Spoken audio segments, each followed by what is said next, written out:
CNN faced $100 million lawsuit over botched Russia story. The specter of a $100 million libel suit scared CNN into retracting a poorly reported story that slimed an ally of President Trump's, and forcing out the staffers responsible for it.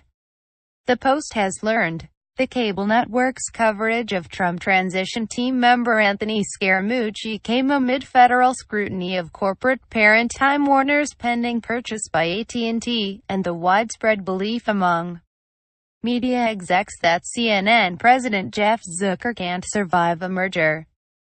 CNN immediately caved after Scaramucci, a financier and frequent network guest, cried foul and threatened to take legal action, sources said Tuesday. Scaramucci got an unusual public apology but still hired a top Manhattan lawyer to put further pressure on CNN and look after his interests in this matter, one source said. Sources also said the three journalists responsible for the retracted story, reporter Tom Frank, editor Eric Lichtblau and Lex Harris, who headed the CNN Investigates unit, were urged to resign.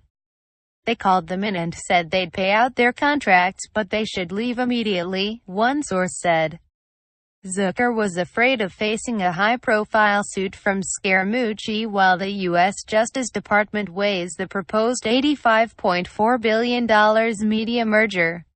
Meanwhile, a CNN insider said staffers are furious at having lost the moral high ground because of this story. Sources said Zucker tried to rally his staff during a Tuesday morning conference call.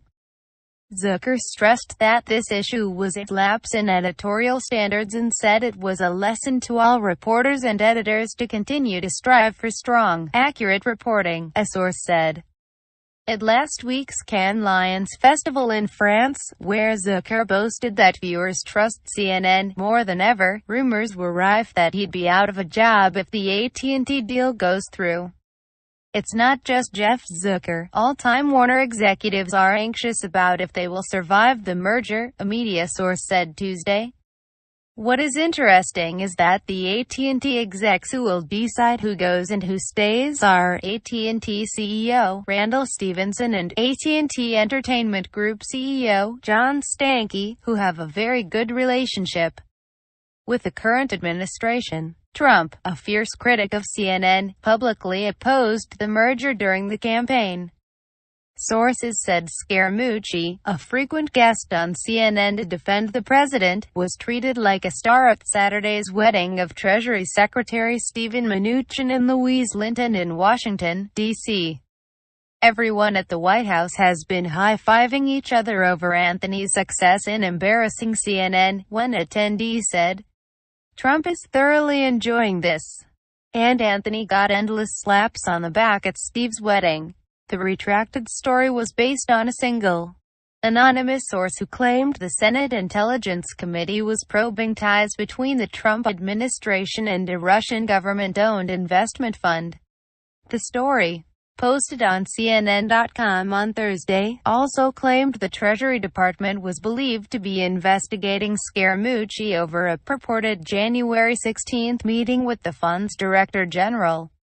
In an editor's note posted late Friday, CNN said the story had been deleted for not meeting editorial standards, with the network later revealing breakdown in pre-publication vetting that typically involves fact-checkers, journalism standards experts and lawyers. White House spokeswoman Sarah Huckabee Sanders said Tuesday she wasn't sure if CNN's handling of the matter was good enough for her boss, who went on a Twitter tirade against the news channel earlier in the day. I think that we have gone to a place where if the media can't be trusted to report the news, then that's a dangerous place for America, and I think if that is the place that certain outlets are going, particularly for the purpose of spiking ratings, and if that's coming directly from the top, I think that's even more scary, she said. I think that we should take a really good look at what we are focused on, what we are covering, and making sure that it's actually accurate and it's honest, she added. CNN's retraction of the Scaramucci story was the latest in a string of recent embarrassments. including the firing earlier this month of Believer series host Reza Aslan after he called Trump a piece of ST on Twitter. The network also fired comedian Kathy Griffin, longtime co-host of its New Year's Eve coverage, over a photo that showed her posing with a prop resembling Trump's bloody, severed head, and had to own up to a story that incorrectly predicted what fired FBI Director James Comey would testify about before Congress. CNN did not immediately respond to a request for comment. Following Friday's apology, Scaramucci tweeted that CNN did the right thing. Classy move. Apology accepted. Everyone makes mistakes. Moving on.